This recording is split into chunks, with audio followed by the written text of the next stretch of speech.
Today I have one of the most exciting Palantir updates I have ever shared. First off, we'll start with the stock. Palantir nearly hit $27 today after a very strong performance yesterday.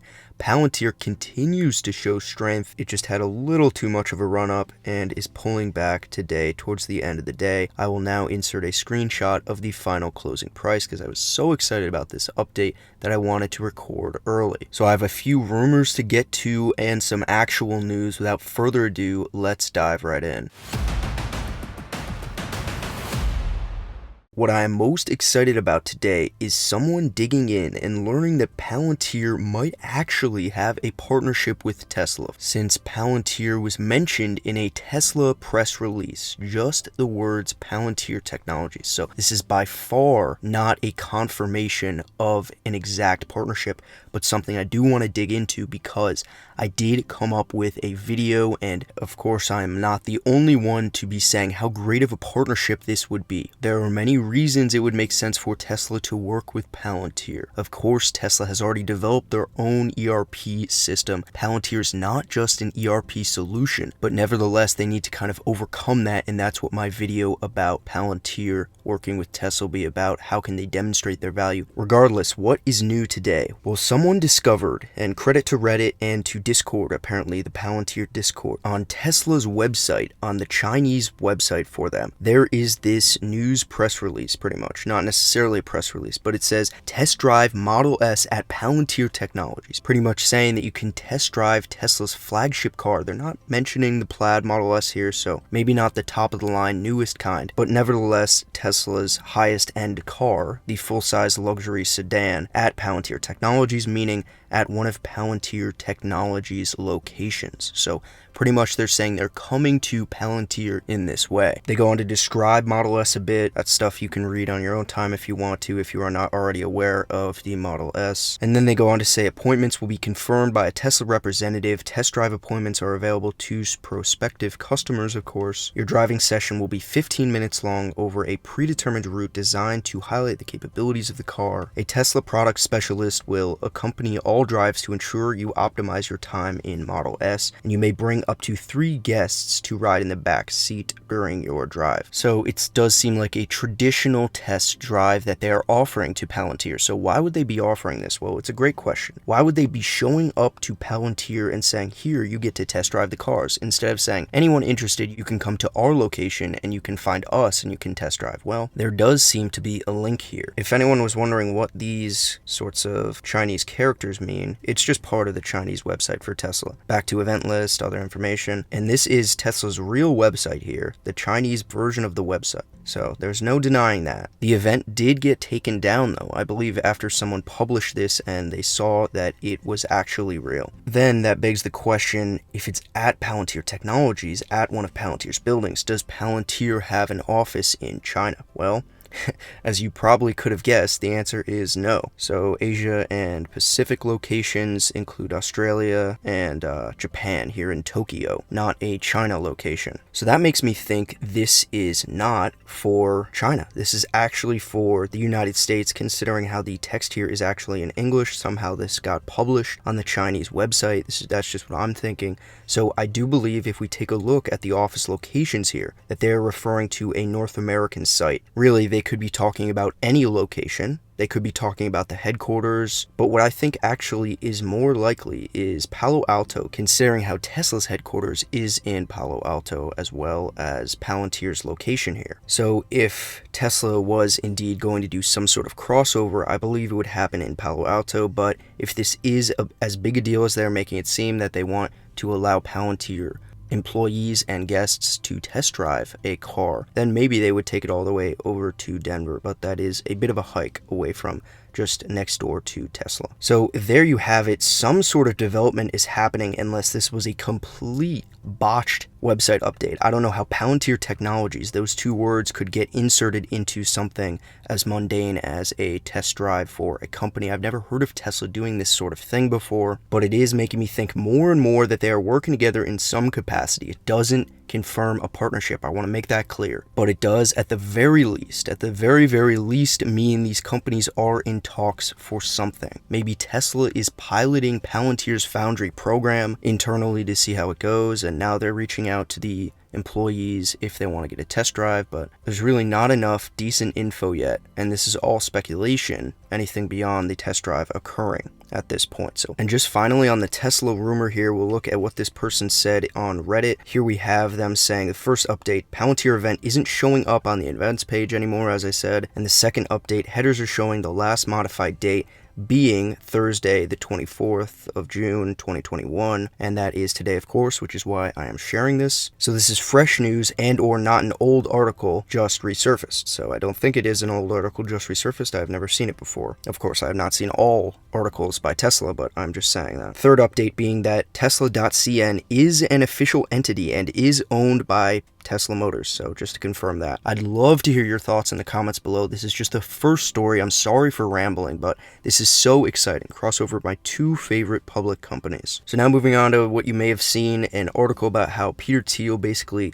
hijacked a Roth IRA, if that's what the media wants you to think, turned it into a $5 billion account. The Roth IRA is for the middle class to be able to save for retirement, and they're painting him in a bad light. Peter Thiel is not completely synonymous with Palantir. He is a little more disconnected than, let's say, Alex Karp, of course, but nevertheless, having his name on a story like this does have a little bit of a negative connotation for a company such as Palantir. Anyways, it doesn't look like he did anything wrong here. He was just using the Roth IRA to the best of his ability, so that's all there really is to it. And now onto another rumor, this time with another automaker. Now this one is a little more concrete. This person on Reddit, full credit to them, they do have a lot more information here than the one on the Tesla partnership. This person saying this is the BMW Palantir rumor. In their opinion, it is almost 100% certain that BMW is using Foundry at this point. So here is why. So what is new about this? 2 days ago, this article was released. Let's pop open this article and take a look at it. So this is in German. I will have to quickly translate it. Here it is. BMW wants to make the production of a car a quarter cheaper. So basically they're saying 25% here, and we will perhaps come back to this. They're talking about logistics. Pretty much it's just a logistics, and they're saying the introduction of software for better planning of production processes, among other things, should lead to a reduction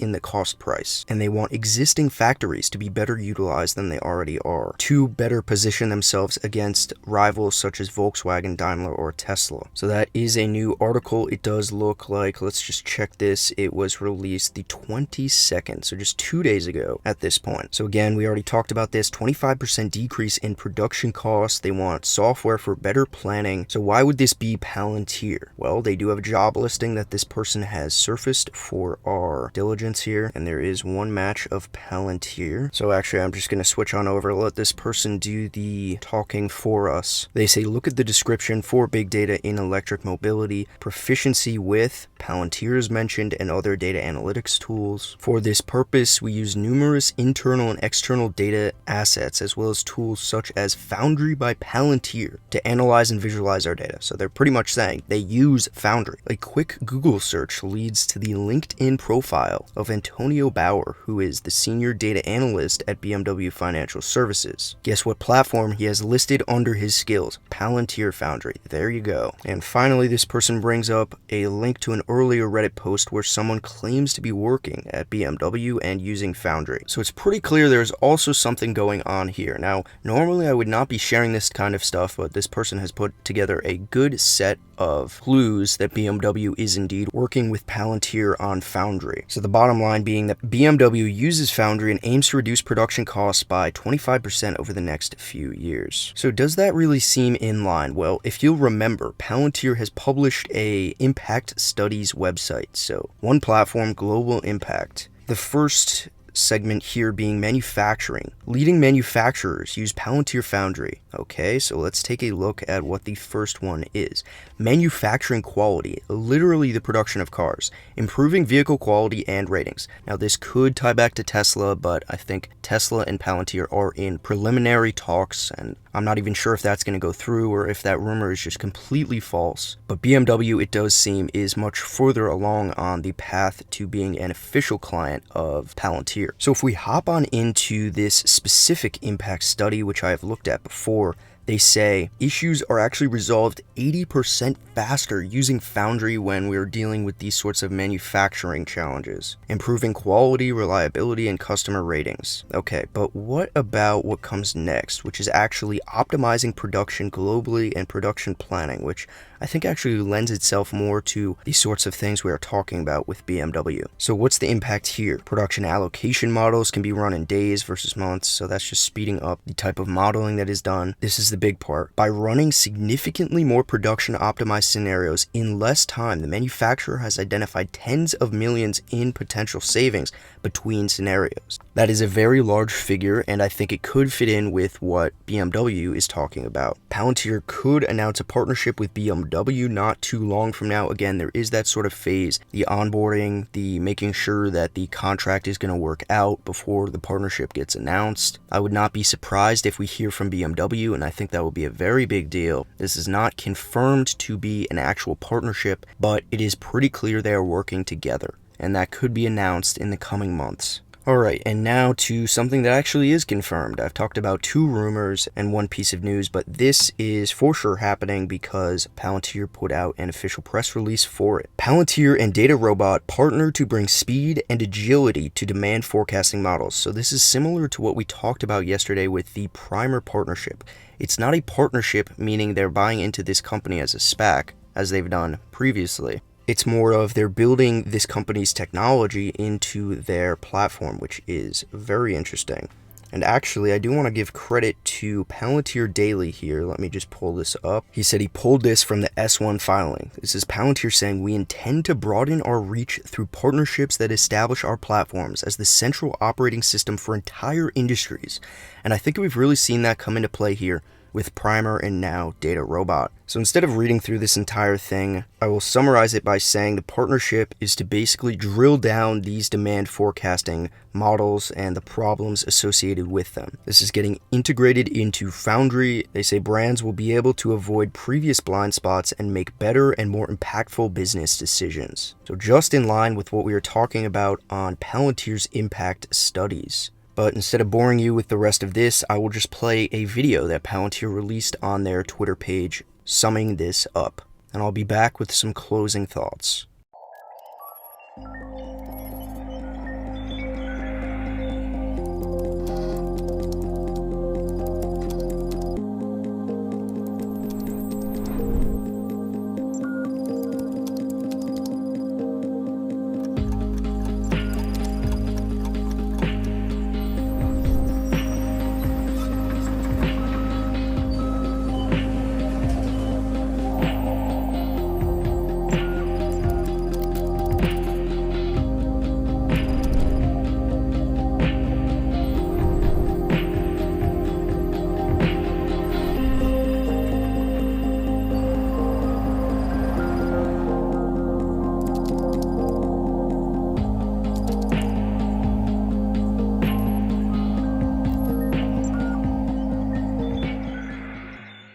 Alright, closing thoughts on Palantir. The stock has remained strong, very much to my surprise. We are getting very far into this sort of bull cycle here, if I'm even allowed to call it that, in the last month, up more than 25%, bouncing considerably back. I know I keep showing you the same charts, but in closing here, we have some exciting rumors now that Palantir is deepening its involvement with automotive companies, some of the biggest and best brands in the world. And I don't want to get too focused on the potential of a partnership with Tesla, but I do think that if they do come to terms on anything, and I'm keeping those probabilities fairly low, I think Palantir stock could definitely head for all-time highs. I would increase the probability from about 1% to maybe 10% at this point, 5 or 10%, 10 if I'm being generous. But a lot more still has to happen. So I hope this update was exciting. I'm sure you have a lot of thoughts of your own, so leave them in the comments, and I'll catch you in the next episode. Until next time.